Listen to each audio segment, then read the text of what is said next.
having this idea about the podcast and something that we could be passionate about. So we were both extremely passionate about our work. We put a lot of energy, a lot of time into it. We're willing to make these accommodations and sort of have it weave into our lives. So when that happens and now it's being pulled out, what's going to fill it back in? And I think what's important is as you go into this next stage, how you fill it back in and the choices that you make.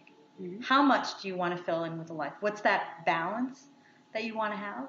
Yeah. And thinking about it, do you want to have that same codependency? And I think I don't want that codependency. Yeah, and I think we're both, we both loved our jobs, like you said, and we both didn't mind putting in the 200% and leaving on the weekends to go around the world all over the place and having late night calls or early morning calls to get the job done. But, for me, I think I'll always still have that same passion. I just won't have it define me anymore. I'll still want to do it. I'll still probably travel all over the world because I enjoy it. I love it. I don't mind having the calls a day and night or whatever. But I think I'm just going to make sure that it just isn't. It's not all consuming anymore. That it'll be part of me, but it won't be all of me. No, it won't. It won't be the primary definition mm-hmm. of who I am, but also ensuring that I'm making choices now that ensure that I can always feel like I can leave. Mm-hmm. I can stop doing this. Or I can do it in another way that still brings me joy or energy and mm-hmm. passion into my life. Mm-hmm. Yeah, and I think you're right. It's finding that balance, and also though always just being prepared to say, you know what, this new job, whatever it happens to be, could be taken away just like this exactly. one was in a heartbeat. So how do we just make sure that both of us are always just prepared? It doesn't mean that you're always looking for your next job, but you won't have that same type of a shock factor or reaction because you're just kind of saying, you know what, it could happen again, and if it does, I'm going to be okay. Exactly. And then the other piece of it, when you start thinking about that whole idea that things may change, they may change on a dime, and to be prepared for them, is that what we found that we were also a little bit shocked about is that when we started saying, look, we're able-bodied, we're very well, we've got skills that can move us into whatever next career path that we want to do, but we also need to understand is that it's different out there. And now, from my perspective, I haven't had to really find a job for almost 20 years. Shelley, she's been 6 years, right? Which is pretty soon. But what we were amazed at, how different it was to go out there and look for the opportunities and pursue those opportunities. Yeah, I mean, when they talk about big data, we would talk about it from just like an analytics perspective or whatever, and there's so much information. Well, it's the same thing in the marketplace. It's overwhelming. There's just a plethora of stuff. Resources you can go to now, the traditional way used to be, you'd call up your headhunter or you'd had connections and you would talk right. to them and pass your resume along. But it's so different now. It was amazing to me about how prevalent social media was linked into it, mm-hmm. How sort of recruiters work these days. Mm-hmm. And immediately when you talk to a recruiter, oh yeah, I checked out your LinkedIn. I was like, oh, okay. Mm-hmm. Hey, is my LinkedIn up to date? What's on there, by the way? I haven't checked it in a really long time. And you start to realize how unprepared you are. And once again, that codependency that we ended up with our firms, our companies, didn't allowed us kind of with being in a disadvantage and not being up to date with some of the things that we should know about job searches, opportunities, and things like that. Just keeping one eye out there, just making sure that we're always prepared. Mm-hmm. I think one of the things that Shelley talked about is all of the job search activities that are out there right now. I couldn't look at it for more than an hour, and then I was just stressed out. Yeah, my little brain was so overwhelmed when you just, again, look at the vast amount of information, and everything's real time.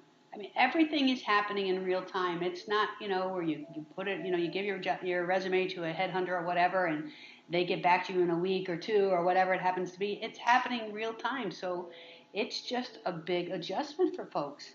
And you have to get used to it. And for younger people, yes, absolutely, because you know what, that's what they were brought up in. They were brought up in the age of, a social media being really prevalent, and it's just relatively new for us in terms of dealing with, job searching and everything else. So it's. But I think even for anyone, even if you are 25 or 28 or whatever, and you're a millennial or whatever, I do still think that it can be overwhelming just to look. It's difficult to kind of sort through all the opportunities and what's your best fit. It's difficult to understand where to focus your time and what sites and things. So that's one of the things that we're hoping with this podcast is we can give you a little, as we go through this journey, what worked best for us. Where did we get sort of the nuggets and understanding what job search areas really helped us?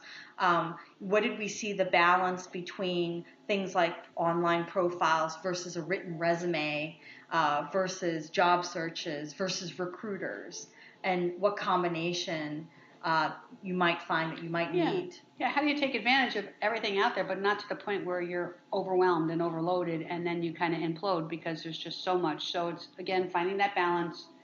That's what our plan is, to help you take you through that journey, or our journey.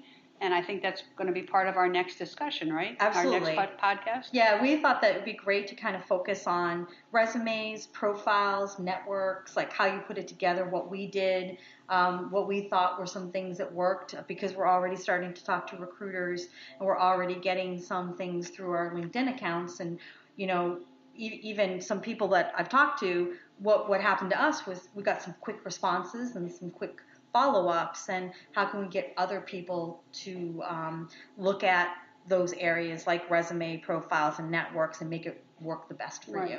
And also just being able to take that step back to say, look at your financial situation as well and say, how fast do I need to have a job? Do I have a little bit of time so that I can take a few moments and take a step back and say, what is it that I really want to have, going forward? What's going to make me really happy? What kind of job?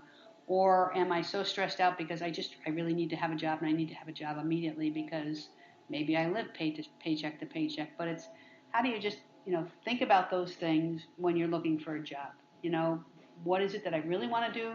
What is it that I really do well? And I've got to cover my nut right away. So I can't be as choosy, because I've got financial, obligations that you need to look at. And exactly, I think if you just spend a little time stepping back to answer those questions that Shelley talked about, then you're able to kind of prepare how you're going to have your face to the world go out there, I think, in a way that is going to help you get to that next opportunity. Because I think if you just go too rapidly out there and you don't think about what are some of the things that you want, you may not end up putting a profile or a resume or setting up the networks in a way that are going to get you to really what you want and opportunities that you want. Right. And, thinking about the opportunities, just the fact that we're doing this podcast is a wonderful opportunity. And in my mind, I think this is going to be something that Linda and I will continue to do, because I think people are going to really identify with our podcast. And I'm hoping that this really becomes the biggest part. This is my job, and that maybe I don't have to go back to what I know best, because I'm really enjoying this. And we're hoping that we're giving back, to the over 50 crowd who's, feeling the same as we are. So that whole idea about who you are, your identity, what do you want to be when you grow up, right? Because we're always looking that we're not always fully formed. We're always in progress. But taking that time to really understand that, I think, is important as going through, to really understand your next steps and your next challenges. So as we go through, we're going to talk about that a little bit more, but we're really excited about the upcoming podcasts that are going to be more specific around those things, like building your face to the world through the different ways, like profiles and LinkedIn and networks. Resumes, networking, all those different kind of things that really help you get back on that journey. All right, so stay tuned for our next podcast. All right, thanks again for the time. Bye-bye.